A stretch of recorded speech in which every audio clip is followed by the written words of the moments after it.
Mas Kumis disuruh kerja di kantor sampai malam, sampai rela ninggalin perayaan hari raya sama keluarganya. Tapi tiba-tiba muncul coca-cola di lantai yang diikat pita panjang yang entah ujungnya kemana. Karena dikira dari bosnya, dia coba ambil, tapi malah ketarik sendiri dong. Si Kumis kejar terus tuh sampai dapet, sampai dia kejungkal ke jalan. Di sana dia ngeliat gak cuma dia nih yang ditarik sama pita merah ini, tapi para budak kantor lainnya juga. Saking panjangnya, bahkan dia harus nebeng bak truk ayam sama naik getek bebek buat ngikutin tuh tali. Sampai setelah ngelewatin hutan, akhirnya dia hampir sampai. Yang ternyata, bentar guys, aku sedih ngeliat ini. Aku tiap hari bikin video, tapi yang nonton kok banyak yang belum subscribe. Yuk yang belum di subscribe dulu ya. Ujung pitanya ternyata di tengah hutan, dan di balik pohon beringin ada kayak penampakan yang ternyata keluarga, teman-teman, bahkan bosnya nge-surprisein dia karena kerja kerasnya selama ini.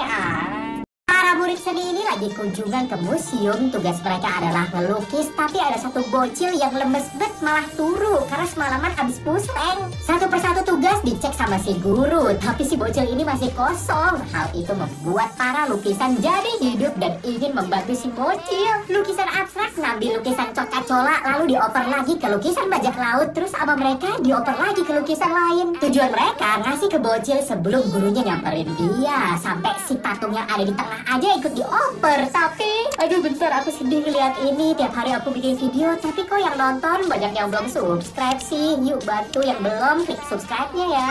Tepat sebelum satpamnya noleh, si patung udah membantu lagi. Dia pun melempar lagi, tapi kurang kencang. Lukisan gadis Tarzan ini pun langsung lompat buat nepis biar colaknya nggak jatuh dan masuk ke kutub biar dingin. Dan akhirnya diambil sama lukisan emak dan dibukain botolnya buat si bocil. Auto seger dah bisa ngelukis dengan kilat. Bocil ini udah ngebet banget pengen beli sepeda. Dia pun rela sampai jadi tukang gali kubur buat nabung. Sampai akhirnya ibunya ngeliat kalau dia itu pengen sepeda, langsung dibeliin dah buat hadiah hari raya. Si bocil happy banget lah, apalagi duit hasil kerjanya masih utuh, langsung pengen dihambur-hamburkan di kota. Dan saat dia melihat ada anjing yang ceria banget, gak pakai lama langsung dia angkut dong. Tapi ternyata walaupun ceria, anjing itu kakinya buntung guys, jadi susah main. Si bocil pun jadi males sama tuh anjing dan lebih memilih buat ngemodif sepedanya aja semalaman. Tapi paginya orang tuanya shock, kok sepedanya udah dihancurin begini, udah dibeliin juga. Guys bentar, aku sedih pas ngeliat ini. Ternyata setiap hari aku bikin video, yang nonton masih banyak yang belum subscribe. Yuk yang belum diklik subscribe-nya ya. Karena ternyata kakinya sama si bocil diganti sama roda sepedanya. Si bocil rela ngorbanin sepeda kesayangannya demi bisa main sama si anjing guys.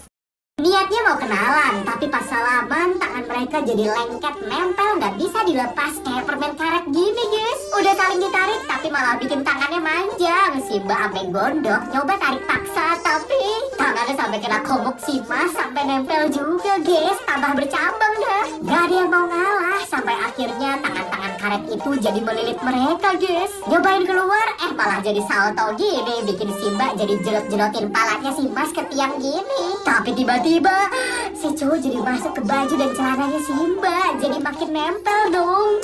Bentar guys, aku sedih ngeliat ini. Aku kan tiap hari bikin video, tapi yang nonton masih banyak yang belum subscribe. Yuk yang belum di subscribe dulu ya. Dan akhirnya si Mas pun jadi mantul-mantul di tubuh Simba. Semua raganya jadi kayak ketelan masuk ke dalam tubuh si cewek selamanya. Ya itulah cewek toksik dalam hubungan, suka mendominasi sampai cowoknya itu nggak bebas, tapi taunya malah dia yang selingkuh. Mas bergaya metal ini banyak diincar sama cewek-cewek seksoy, tapi nggak ada yang bisa bikin dia tertarik. Sampai akhirnya, nah cewek barbar kayak gini yang si Mas suka. Baru aja mau kenalan, tapi si Mbak ngamuk karena kuncinya jatuh ke got. Langsung cabut deh dia. Ketemulah sama si cewek di markas geng motor. Si Mas pun dengan nekat langsung ngeluarin benda berkilau dari tangannya, yang langsung diremes tangannya sama ketua geng yang sok pahlawan. Minta jigong dong, yang bikin si cewek ilfil dan langsung nge-KO dia. Tapi si Mas gak nyerah, dia terus ngejar si cewek pakai berbagai cara sampai dia rela buat ditabrak sama cewek itu guys. Lihat ini sebentar deh guys, bikin aku sedih banget. Tiap hari aku bikin video, tapi yang nonton masih banyak yang belum subscribe. Yuk yang belum di subscribe dulu ya. Kukira cicin, ternyata itu kunci motornya si cewek dong. Dan semenjak itu mereka jadi dekat dan berakhir jadi keluarga bahagia.